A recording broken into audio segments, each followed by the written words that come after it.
آپ سورہ نمل روز پڑھیں اور جناب سلیمان علیہ السلام کے امتی کی شان بیان کریں کہ وہ آنکھ جھپکنے سے پہلے 80 گز اونچا 80 گز چوڑا 80 من وزنی تک آنکھ جھپکنے سے پہلے لے آئے. کسی بندے کا ایمان خراب نہیں ہوتا. اور میرے غوث پاک جیلانی یہ وہ بندے ہیں جن کے بارے میں نبی پاک نے فرمایا کہ میری امت کے علماء بنی اسرائیل کے نبیوں کی طرح ہیں، امتیوں کی طرح نہیں. کن کی طرح؟ نبیوں کی طرح، نبیوں کی طرح.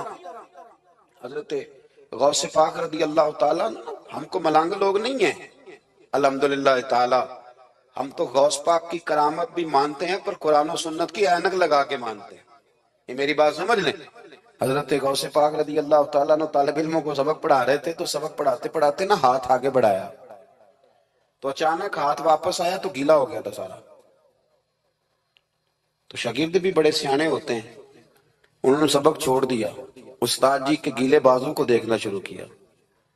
حضور یہ کیا ہے؟ تو غوث پاک بھی غوث پاک تھے. ہر بندے کا ہاضمہ اتنا اچھا نہیں ہوتا کہ اس کو ہر بات ہضم ہو جائے. کئیوں کو بد ہضمی بھی بڑی سخت ہوتی ہے، کھٹے کھٹے ڈکار آتے ہیں بات سن کے، کانوں سے دھواں بھی نکلتے ہیں کئی دفعہ. تو انہوں نے پوچھ لیا فٹافٹ کہ حضور یہ کیا ہوا؟ تو غوث پاک کو پتہ تھا کہ سب کا ہاضمہ ٹھیک ہے. میاں صاحب نے بھی کہا تھا خاصاً دی گلامہ آگے نہیں مناسب کرنی. اگلا شعر میں نہیں یہ پڑھنا کیونکہ زیادہ ڈاڈ ہے تو میں ادھر ہی رہتا ہوں. اتنا ہی کافی ہے کہ خاصاً دی گلامہ آگے نہیں مناسب کرنی. انہوں نے کہا حضور یہ کیا ہے؟ تو آپ فرمانے لگے تمہارے والی بات نہیں. اللہ اکبر. ابھی سبق پورا ہو رہا تھا تو بندے دوڑے دوڑے آ گئے، انہوں نے نعرے لگانے شروع، یا غوث یا غوث یا غوث. لوگ کہتے ہیں غوث پاک سے ملتا نہیں. میں کہ ٹھیک ہے انہوں نہیں نہ ملیا، جنہوں ملیا اس سے رولا پانا نہ بڑا ملیا بڑا ملیا بڑا ملیا. اپنا اپنا معاملہ نا. کسی نے کہا حضور کچھ نہیں دیتے تو کسی نے کہا میرے کریم سے گر قطرہ کسی نے مانگا، دریا بہا دیے در بے بہا دیے.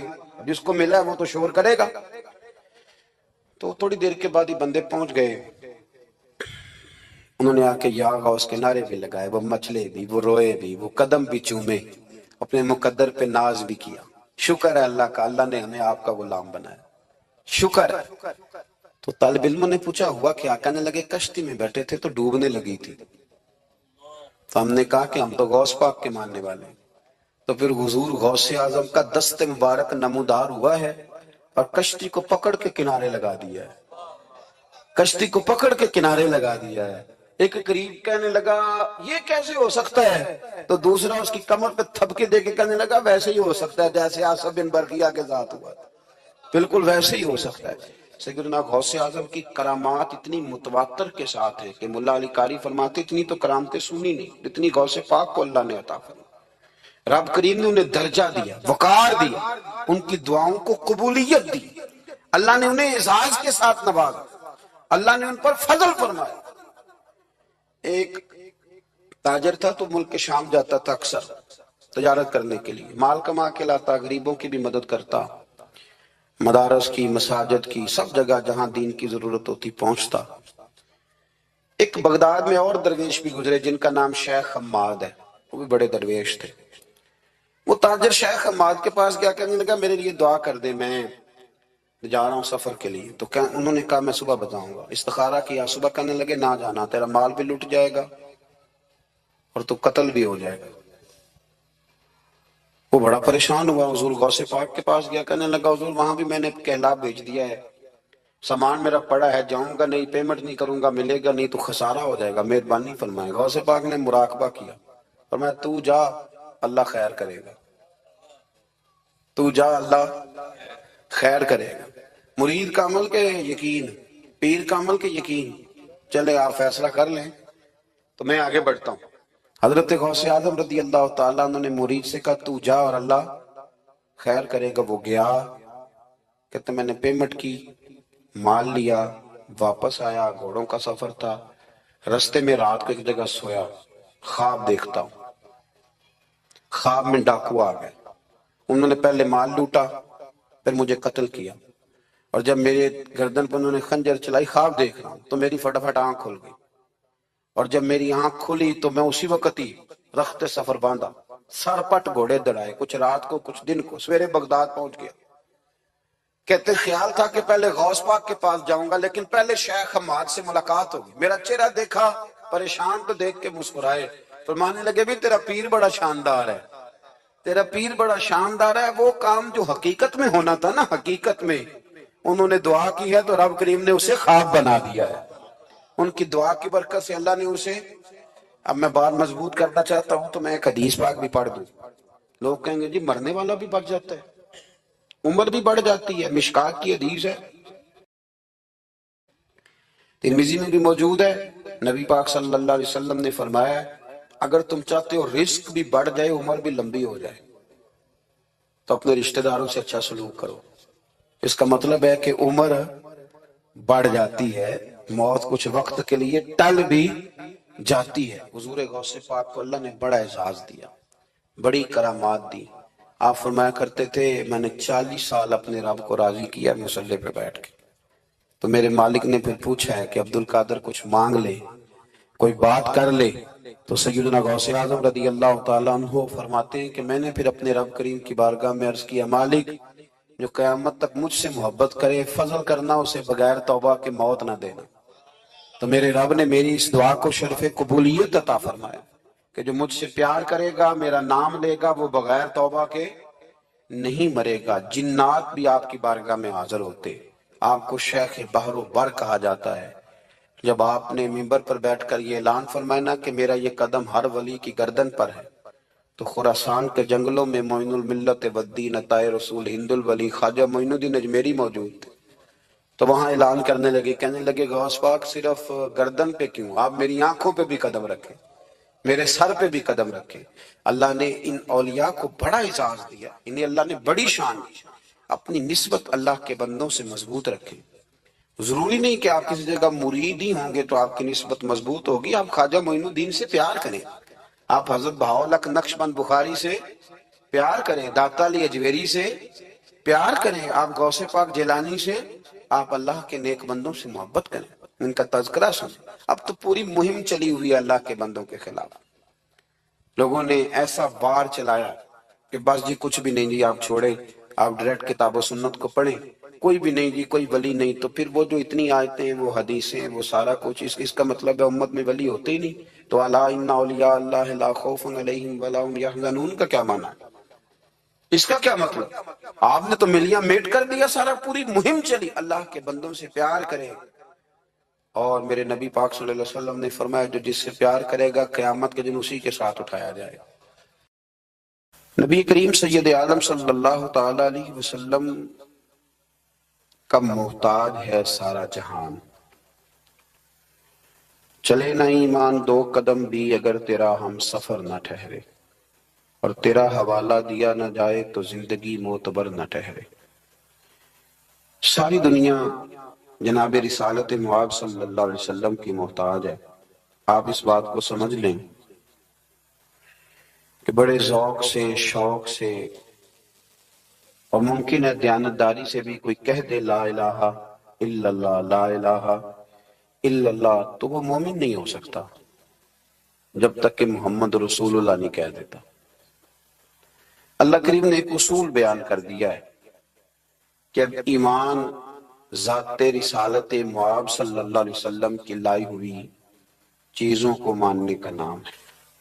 جس آدمی کو پتہ ہوتا ہے نا کہ یہ میرا آفیسر ہے اور میں اس کے ماتحت چل کے میں نے وقت گزارنا ہے، تو وہ کئی جتن کرتا ہے اس کو راضی کرنے کی۔ اس کا محتاج جو ہے اس کی کوشش ہوتی ہے کہ وہ اس سے راضی رہے، کوئی ایسی بات نہ ہو جائے جس سے وہ ناراض ہو جائے۔ جس آدمی کو پتہ ہوتا ہے کہ میں نے اس سے سودا خریدنا ہے، یہ نہیں دے گا تو میری دکان نہیں چلے گی، تو وہ بھی کوشش کرتا ہے۔ ہماری اکثر شادیاں سیاسی ماحول بن جاتی ہیں، ہمارے اکثر افطار کے پروگرام سیاسی، ہم انہی لوگوں کو بلاتے ہیں جن سے ہمارا لین دین وابستہ ہوتا ہے، ہماری ضروریات زندگی وابستہ ہوتی ہیں۔ صرف ایک فکر آپ کی خدمت میں عرض کرنا چاہ رہا ہوں، آپ اس پہلو کو ضرور سمجھ لیں کہ عام دنیا داری میں انسان جس کا محتاج ہوتا ہے اس کے لیے بڑے جتن کرتا ہے، اس کے لیے بڑی کوشش کرتا ہے، تو اگر دنیا داری کے لیے جہاں آپ اتنی کوشش کرتے ہیں تو جن کے آپ ایمان کے لیے بھی محتاج ہیں، ایقان کے لیے بھی محتاج ہیں، اچھی زندگی کے لیے بھی محتاج ہیں، اور جنت میں جانے کے لیے بھی محتاج ہیں، ان کے لیے کس قدر زیادہ کوشش کرنی چاہیے، کس طرح کا رویہ اختیار کرنا چاہیے۔ آپ اگر صحابہ کرام علیہم رضوان کی زندگی کو دیکھیں تو انہوں نے نا موقوف کر دیا ہر چیز کو۔ ہمارے ہاں ایک لفظ بولا جاتا ہے انشراح صدر، اس کا مطلب ہوتا ہے سینہ کھل جانا۔ کچھ لوگوں کے سینے کھلتے نہیں، ساری زندگی سینے بند رہتے ہیں، کوئی چیز اندر داخل نہیں ہوتی۔ دریا بھی قریب بہہ رہا ہو تو بیچارے خشک کے خشک رہ جاتے ہیں۔ کچھ لوگوں کو اللہ انشراح صدر عطا کرتا ہے، انہیں سمجھ آ جاتی ہے کہ میرا نا علاج کیا ہے۔ یہ بتائیے کہ مریض بہت زیادہ خطرناک کون سا ہوتا ہے؟ جس کے مرض کی تشخیص نہیں ہوتی، جسے یہ پتہ نہیں چلتا کہ میرا مرض کیا ہے اور میرا طبیب کیا ہے اور میں نے دوائی کون سی کھانی ہے۔ نبی کریم صلی اللہ علیہ وسلم کے غلام حضور کے صحابہ سمجھ گئے تھے کہ ہماری ہر بیماری کا حل ہمارے نبی کی بارگاہ میں موجود ہے، وہ سمجھ گئے۔ انہوں نے نہ پھر دائیں بائیں نہیں دیکھا، الجھے نہیں کسی جگہ پہ۔ ہم بڑے سمجھدار لوگ ہیں لیکن ہم الجھے ہوئے ہیں، ہماری منصوبہ بندی بڑی لمبی چوڑی ہے۔ میں رات پڑھ رہا تھا، سیدنا غوث پاک رضی اللہ تعالیٰ عنہ کے گھر میں جب بھی کوئی بچہ پیدا ہوتا تھا نا تو آپ اسے ہاتھوں پہ اٹھا کے فرماتے تھے تو میت ہے، تو ایک دن مر جائے گا، میں تیرے ساتھ پیار ضرور کروں گا، محبت ضرور کروں گا، پر ہے تو میت، تو ایک نہ ایک دن مجھے چھوڑ کے چلا جائے گا۔ تو فرماتے تھے میں تجھ سے پیار ضرور کروں گا پر سب سے زیادہ پیار اس سے کروں گا جو حی بھی ہے اور قیوم بھی ہے، جس کو کبھی موت اس سے بڑھ کر پیار کروں گا۔ میرے عزیز، اگر انشراح صدر مل جائے، اگر ذوق نصیب ہو جائے کہ سارا کچھ حضور کے قدموں سے وابستہ ہے، پھر زندگی آسان بھی ہو جاتی ہے اور بہت ساری دوڑ زندگی میں ختم ہو جاتی ہے۔ انسان بڑے دروازے چھوڑ کے ایک دروازے کی طرف آ جاتا ہے، اسے سکون نصیب ہو جاتا ہے۔ رسول کریم صلی اللہ علیہ وسلم کے ہم محتاج ہیں، جتنے ہمارے دکھ ہیں نا دور دراز پھیلے ہوئے، ان سب دکھوں کا مداوا حضور کے قدموں میں بیٹھ جانا ہے۔ تھک گئے ہیں لوگ، تھک گئے اپنے عزیزوں سے، رشتہ داروں سے، دوست تعلق داروں کو راضی کر کر کے، پر نتیجہ صفر ہے، کچھ نہیں نصیب ہوتا۔ ذات رسالت ماں وہ حسین ذات ہے کہ آپ جتنا نبی کریم صلی اللہ علیہ وسلم کے قریب جائیں گے اتنا اللہ آپ کو سکون عطا فرمائے گا، آپ کو طمانینت کی دولت ملے گی۔ آپ دیکھیں کہ کچھ صفتیں نبی پاک صلی اللہ علیہ وسلم کی ایسی ہیں کہ جن صفات کی اگر انسان غلامی کر لے بڑی ساری چیزوں سے بچ جاتا ہے۔ ہمارے زمانے میں ایک چیز ہے جس کا نام ہے اشتعال، ایک ہے غصہ، ایک ہے جلال۔ دنیا میں سب سے بیوقوف بندہ وہ ہے جسے کوئی اشتعال دلاتا ہے، وہ تو یوز ہوتا ہے، وہ تو استعمال ہو گیا۔ ہمارے ہاں سب سے زیادہ بیوقوفی، یعنی اگر جس ملک کے وکیل بھی استعمال ہو جائیں اور جس ملک کے ڈاکٹر بھی استعمال ہو جائیں اور اسلامک یونیورسٹی میں پڑھنے والے وہ بچے جو گریجویشن کے بعد گئے ہیں وہ بھی استعمال ہو جائیں، تو پھر صرف یہ ہے کہ ہمیں نہ کوئی استعمال کرتا ہے، ہمیں کوئی اشتعال دیتا ہے۔ اب ہماری دنیا میں نہ کچھ ایسے اسلامی ملک ہیں جو اب ملک ہی نہیں رہے۔ عراق اب کسی ملک کا نام نہیں، لیبیا اب کوئی ملک نہیں رہا، شام اب کوئی ملک نہیں۔ پتہ نہیں آپ کو سمجھ آ رہی ہے کہ نہیں آ رہی میری بات کی؟ عراق کے اندر جس گروہ کی جتنے حصے پر حکومت ہے نا، ایک صوبے پہ حکومت ہے تو وہ الگ حکومت کر رہا ہے اس وقت، اور جس کی جتنے ضلعوں پہ حکومت ہے جو پاورفل ہے وہ الگ حکومت کر رہا ہے۔ لیبیا کا بھی یہ حال ہے، شام کا بھی یہی حال ہے۔ خدا نہ خواستہ جو یمن کی طرف لوگوں کی نظریں اور معاذ اللہ عرب شریف کی طرف جس کو سعودی عرب کہا جاتا ہے ادھر بھی لوگوں کی گھناؤنی نظریں ہیں، اگر وہاں بھی خدا نہ خواستہ یہ جیسے الگ الگ کر کے مسلمان کو مارا جا رہا ہے تو اللہ نہ کرے وہاں بھی ایسا ہو جائے، لیکن اب یہ ملک ہی نہیں رہے، یہ چھوٹی چھوٹی ٹکڑیوں میں بٹ گئے. کیوں بھلا؟ ہمیں لوگ اشتعال ہی بڑا دلاتے ہیں. میرے رسول کریم صلی اللہ علیہ وسلم کا کمال یہ ہے کہ رسول پاک کو کبھی اشتعال نہیں آیا. اور بھائی حضور کو کبھی اشتعال ہے؟ بول کے بتائیے. اشتعال چھوڑ دو، ہم محتاج ہیں نبی پاک کے، ہم نے جو سیکھنا ہے اپنے نبی سے سیکھنا ہے. وہ اگر زندگی میں آپ نے اشتعال چھوڑ دیا، بہت سارے لوگ دانا پھینکنے آتے ہیں، وہ پھینک کے چلے جاتے ہیں، ہم پیچھے سے لڑتے رہتے ہیں.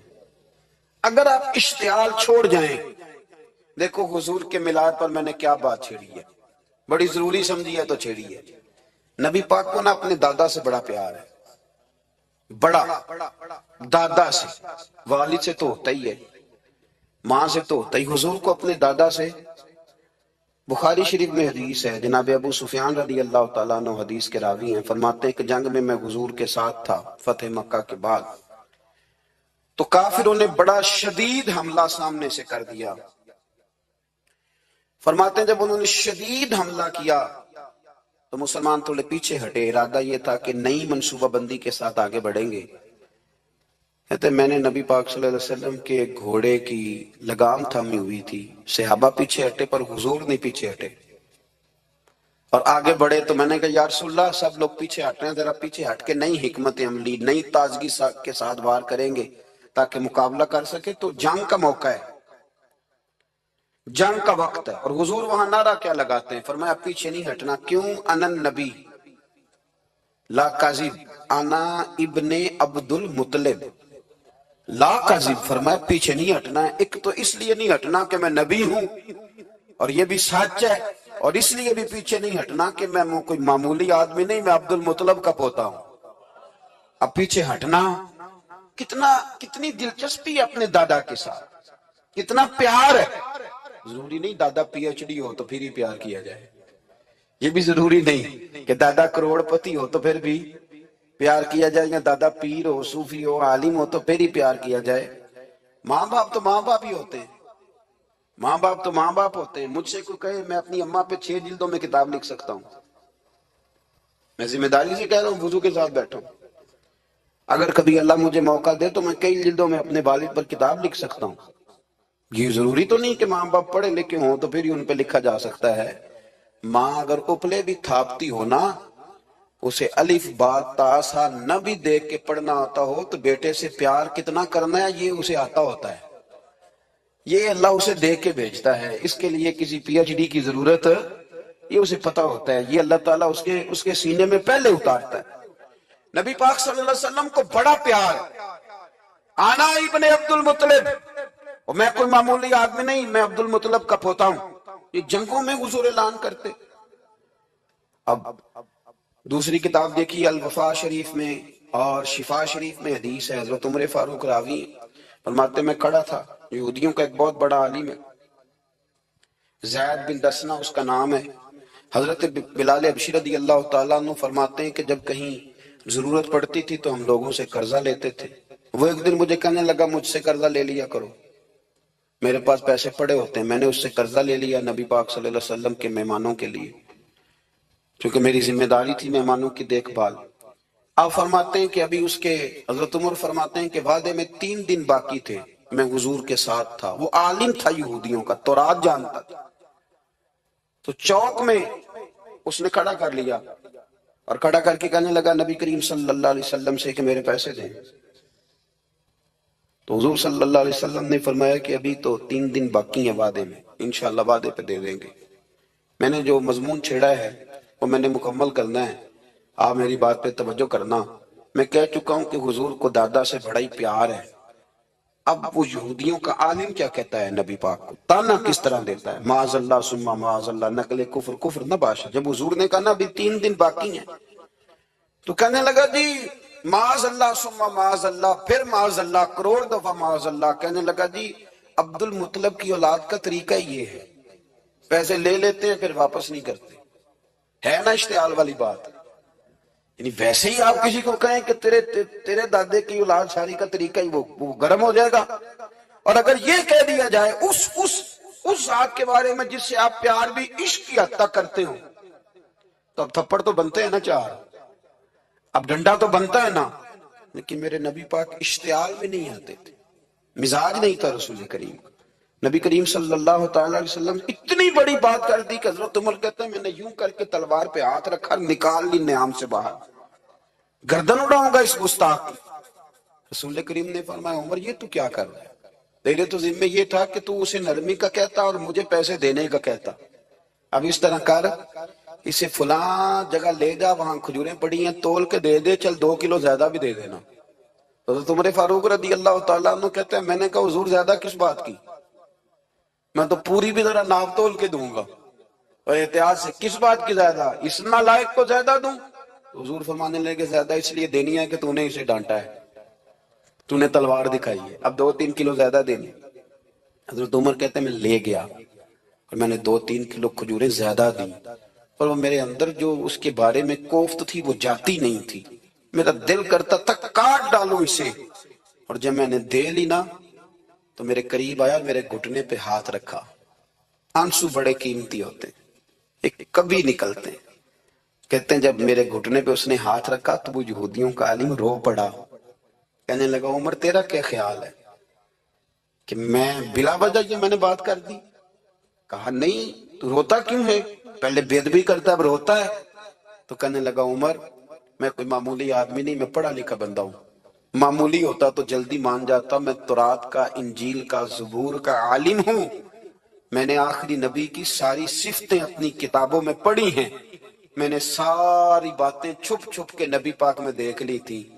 ایک بات میں نے حضور کی آزمانی تھی ابھی، وہ یہ تھا کہ نبی پاک کے سامنے جتنی بھی جہالت کرو گے نا، اللہ کے رسول کا حلم اس پر غالب آ جائے گا، حضور کا صبر اس پر غالب آئے گا۔ میں نے نا آج وہ آزمانا تھا، اور میں نے نا سازش کر کے بلال کو پیسے دیے تھے، اور میں نے سازش کر کے 3 دن پہلے مانگے تھے، پر عمر تجھے مبارک ہو، میں نے تو آزما کے مانا ہے، تو بغیر آزمائے محمد عربی کا غلام بن گیا۔ اب لے جا، مجھے معافی بھی دلا، اور نبی پاک صلی اللہ علیہ وسلم کی غلامی بھی میرے لیے، اس سنت پہ بھی تو میرے ساتھ شامل ہو۔ زندگی میں اشتعال نہ اپنے آپ کو آنے دے۔ لوگ دنیا میں باتیں کرنے آئے ہیں، اور باتیں کرنے والے رہ جایا کرتے ہیں، باتیں کرنے والے، میری بات کی سمجھ آ رہی ہے، اور کام کرنے والے وہ کر جاتے ہیں۔ اگر آپ باتوں پہ آپ وقت گزاریں گے تو رہ گئے۔ اشتعال، وکیلوں کو بھی یہاں اشتعال آتا ہے، یہاں ڈاکٹروں کو بھی اشتعال آتا ہے، یہاں فلانے کو بھی اشتعال آتا ہے، یہاں بھئی آپ کس چکر میں پڑ گئے؟ اگر آپ کو اشتعال ہی آنا ہے، آپ دیکھیں نا اہل طائف نے نبی پاک کے ساتھ کیا کیا۔ تاریخ میں نا کچھ الفاظ ایسے ہیں جو پڑھے نہیں جاتے۔ جب انہوں نے کہا کہ معاذ اللہ آپ نبی ہیں جو دروازہ دروازہ گھوم رہے ہیں، آپ نبی ہیں جن کے ساتھ لشکر ہی کوئی نہیں، پیسے ہی کوئی نہیں، آپ ہیں، اتنے سخت جملے، پتھر بھی مارے۔ اشتعال تو 1.5 منٹ میں آ جاتا ہے بندے کو، اور ہمارے ہاں تو رہ بھی صرف اشتعال ہی گیا ہے، صرف اشتعال ہی ہے، جس کو دیکھو اسے اشتعال ہے، ادھر بھی لڑائی، ادھر بھی دنگا، ادھر بھی فساد۔ بھئی آپ چھوڑیں۔ رسول کریم علیہ السلام کو حضرت زید بن حارثہ نے کہا حضور دعا کریں گے تباہ ہو جائے، نبی پاک نے فرمایا لفظ حدیث کے، فرمایا لم ابعث لعانا، فرمایا میں کو تانے دینے والا بن کے آیا ہوں، میں وہ ہوں جو تانا زنی کروں گا، بد دعا دوں گا انہیں۔ فرمایا انما بعثت ہادیا و رحمہ، فرمایا میں تو رحمت بن کے آیا ہوں اور لوگوں کو ہدایت کا راستہ دکھانے کے لیے آیا ہوں۔ زندگی میں کبھی بھی اشتعال۔ ایک بات اور کرنی ہے آپ سے، اس پر بھی آپ نے خاص توجہ کرنی ہے، جو ہمارے لیے سرکار کی محتاجی میں سے خیرات ہم نے لینی ہے، وہ یہ ہے نبی پاک صلی اللہ علیہ وسلم کو نا قرآن مجید نے حریص کہا۔ اللہ اکبر، یہاں شاید آپ مجھے کہہ دیں تو میں ناراض ہو جاؤں، لیکن قرآن نے کہا حریص علیکم بالمؤمنین رؤوف الرحیم۔ اللہ کرے کہ ہم قرآن کے الفاظ پر غور کریں۔ حریص علیکم، اے میرے محبوب کے غلاموں، نبی پاک صلی اللہ علیہ وسلم نا تم پر حریص ہیں، یعنی تمہاری بھلائی چاہنے میں جلدی کرتے۔ علمت نفس ما قدمت واخرت، پھر وہاں سے اٹھ کے حساب دینا ہے، حساب کے بعد جنت دوزخ کا فیصلہ ہونا ہے، اور میرے نبی پاک صلی اللہ علیہ وسلم کو بڑا شوق ہے امت جلدی جلدی جنت میں جائے، لہذا فرمایا ابو بکر تو بھی جنتی ہے. حضور وہ قبر، وہ اٹھنا، وہ حساب کتاب، فرمایا میں جانوں اللہ جانے. عمر تو بھی جنتی ہے، عثمان بھی جنتی ہے، علی بھی جنتی ہے، طلحہ بھی جنتی ہے، زبیر بن عوام بھی جنتی ہے، طلحہ بن عبید اللہ بھی جنتی. 10 بندوں کو نہ کھڑے کھڑے جنت. امام حسن اور حسین پیچھے کھیل رہے تھے تو پوچھ لیا کسی نے، حضور یہ 10 تو جنتی ہیں، تو فرمایا جو پیچھے ہیں تو کہا سید الشباب اہل الجنہ، یہ جنتی ہیں اور یہ جنتیوں کے سردار ہیں. آپ ذرا پلٹ کے دیکھ لیں کس طرح حضور نے، اور یہ اس شوق کو آپ سمجھے. ہمیں تو شوق ہی کوئی نہیں. اب یقین کریں نہیں شوق، زیادہ سے زیادہ شوق ہوگا تو اپنے بیٹے کے حق میں ہوگا کہ جلدی جوان ہو جائے، اور اس میں بھی ہماری ڈبل لالچ ہوتا ہے کہ بچہ جوان ہو جائے میں کبھی بوڑھا بھی نہ ہوں، یہ بھی جوان ہو جائے اور میں بھی جوان ہی رہوں. بھئی یہ تو نہیں نہ ہو سکتا. اگر وہ جوان ہوگا تو پھر آپ کو بوڑھا ہونا پڑے گا، لیکن ہمارا ڈبل لالچ ہے یہ بھی جوان ہو جائے اور میں بھی جوان ہی رہوں. یہ ہو سکتا؟ نبی پاک صلی اللہ علیہ وسلم نے فرمایا، آپ ذرا غور کریں، فرمایا وہ بیر رومہ ہے جو خرید کے دے دے گا میں اسے جنت کی بشارت دیتا ہوں. فرمایا جو مسجد بنائے گا میں گارنٹی دیتا ہوں اپنے لیے جنت میں مکان بنا لے گا. میرے رسول کریم علیہ السلام جنت کو آسان کرتے چلے گئے. فرمایا 2 چیزوں کی ضمانت دے دے، زبان اور شرمگاہ کا غلط استعمال نہ کرنا، میں تجھے گارنٹی دیتا ہوں کہ رب تجھے بغیر حساب کتاب جنت عطا کر دے. جلدی کے ساتھ حضور نے یہ شوق پیدا کیا. ہمارے ہاں نا ہر معاملے میں تیزی ہے. امیر راتوں رات ہونا ہے، حسین راتوں رات ہونا ہے، اور بادشاہ بھی نیک ذرا آہستہ آہستہ ہو کے کرنا ہے، آہستہ آہستہ آہستہ آہستہ. اور تم ہر بلے مسیطے گئے رہنا ہے تو اور کتے بھئی ہے جی. بھئی مسجد اللہ کا گھر ہے، تیرے گھر بیٹھتے تو 2-3 زیادہ بیٹھتے، تو نے کہنا تھا کوئی اور کام بھی کریا کر. اللہ کے گھر بیٹھے ہیں تو یہاں بھی تجھے اعتراض ہے. کدھر جا کے بیٹھے، کدھر بیٹھے جا کے. ہمارا ایک پیر بھائی تھا، اللہ اکبر، تو حضرت صاحب کے پاس آ کے نا کسی نے شکایت لگائی اس کی کہ اس کے گھر والے کہتے ہیں تیار والے پیران کو لے بیٹھا رہنا ہے. تو سب آس پہ فرمان لگے ایک بار پھر گل کری، کہتا جو کہتے ہیں ہر وقت پیروں کے پاس بیٹھ رہتا. فرمایا یار بڑا مزہ ہے، ایک بار پھر کری. تو وہ جب حضرت صاحب کو مزہ آتا تھا تو ہمیں مفت میں آنا شروع ہو جاتا تھا. تو یہ تو بڑی بات ہے نا جی کہ کوئی کسی اللہ والے کے پاس بیٹھتا ہے. میری بات کو سمجھ لیں، جلدی کرتے رسول کریم، ہمیں بھی تھوڑی جلدی کرنی چاہیے نبی پاک کا غلام بننے. صحابہ نے بڑی جلدی کی، آپ یقین کریں 1 منٹ بھی دائیں بائیں نہیں. بس آج حکم آیا، آج ختم، آج ہی عمل ہوگا، کل پرسوں ترسوں کی بات کوئی نہیں. ساری دنیا جاتی ہے نا مدینہ شریف اور جا کے دیکھتی ہے مسجد قبلتین، 2 قبلوں والی مسجد. یار بڑا مشکل کام ہے، بڑا مشکل کام ہے. لوگ کہتے ہیں پہلا تسی انجان دے سو، اب یہ کہنا شروع کر دیا بڑا مشکل کام ہے.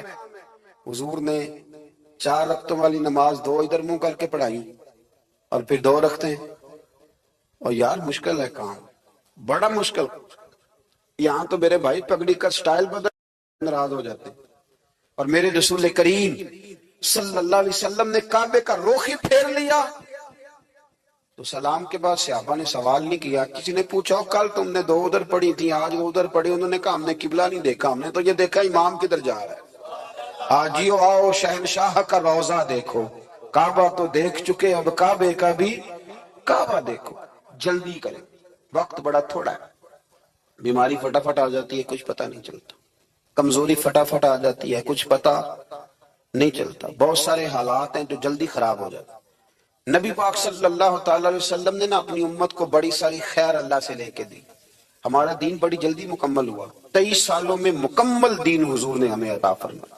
اور پھر ایک اور مزے کی اور لطف کی بات یہ کہ ایک ہے کہ جنگیں بھی ہو رہی ہیں. ہم کہتے ہیں جی آرام سے بیٹھیں گے تو دین کی بات کریں گے، جنگیں بھی جاری ہیں.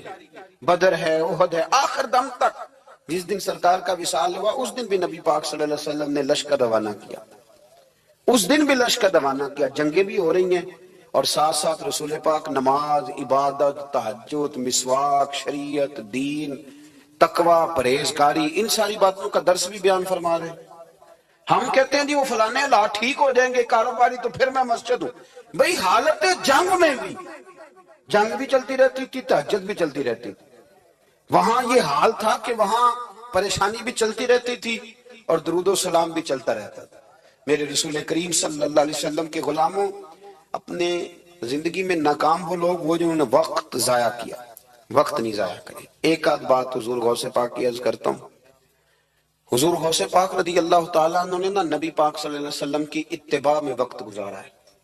کچھ بندے اللہ کے بڑے خاص ہوتے ہیں. حضور غوث پاک رضی اللہ تعالیٰ عنہ کو اللہ نے اعزاز عطا فرمایا، شان عطا فرمائی کہ غوث اعظم درمیان اولیاء چو محمد درمیان انبیاء. اس طرح نبیوں میں رسول کریم کا مقام ہے نا، اس طرح ولیوں میں غوث پاک جیلانی کا مقام ہے. حضور غوث پاک رضی اللہ تعالیٰ عنہ کو اللہ نے کئی اعزازات دیے. سب سے بڑی بات یہ کہ اللہ نے انہیں کرامات عطا کی.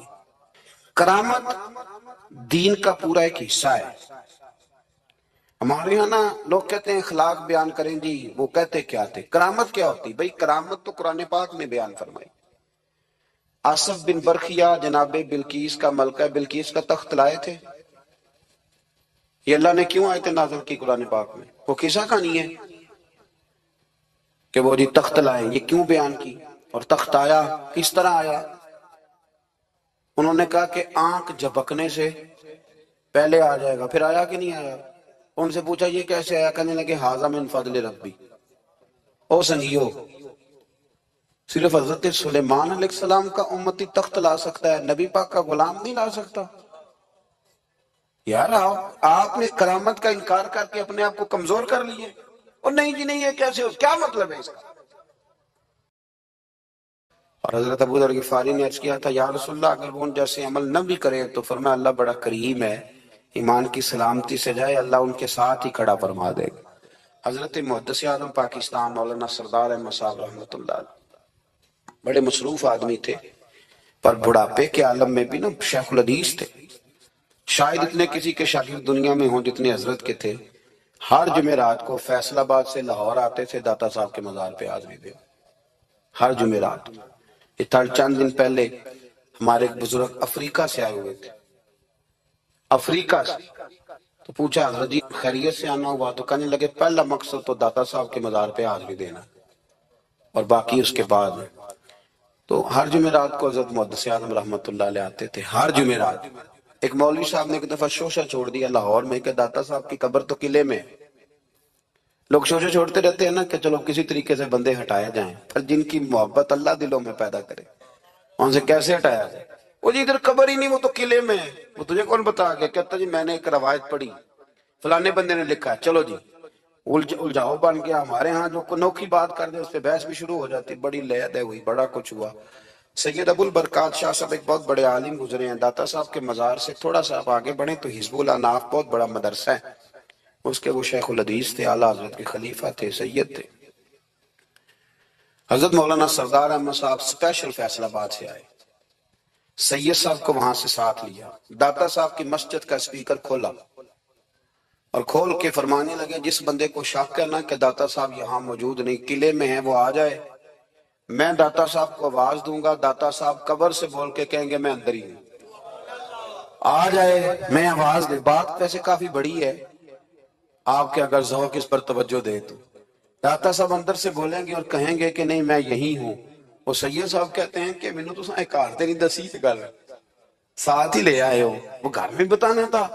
اور کہتے ہیں جبہ کھینچ کے نا محدث اعظم کا کہنے لگے مولانا آپ نے بڑا دعویٰ کر دیا ہے، بڑا دعویٰ کر دیا کہ داتا صاحب اندر سے بڑا دعویٰ ہے. مولانا سردار احمد صاحب فرمانے لگے سید صاحب اپنی مرضی سے نہیں کیا، داتا صاحب سے پوچھ کے کیا ہے.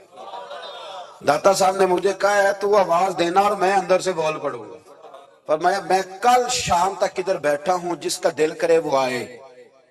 میں انشاءاللہ تعالی آواز دوں گا اور علی بن عثمان حجویری قبر کے اندر سے بولیں گے. لیکن چونکہ پیچھے کرم تھا نا لہذا آیا کوئی بھی نہیں. پہنچا کوئی بندہ تو یاد رکھیں اللہ کے بندوں سے پیار کریں.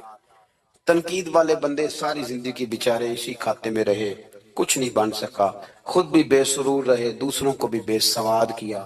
اپنے آپ کو مزیدار کریں. دو باتیں میں نے سیرت کی عرض کی ہیں. ایک تو اشتعال انگیزی سے بچے زندگی میں، کبھی بھی کوئی کتنا مرضی لوگ اشتعال تو دلائیں گے، اشتعال میں نہ آئیں. اور دوسری بات یہ کہ جلدی کریں دین پر عمل کرنے میں، لیٹ نہ کریں. سرکار نے جلدی فرمائی ہمیں دین دینے میں. اور پھر ایک بات میں نے آپ کی خدمت میں یہ عرض کی ہے کہ اللہ کے ولیوں سے پیار کریں. اللہ ہمیں سمجھنے کی توفیق عطا فرمائے.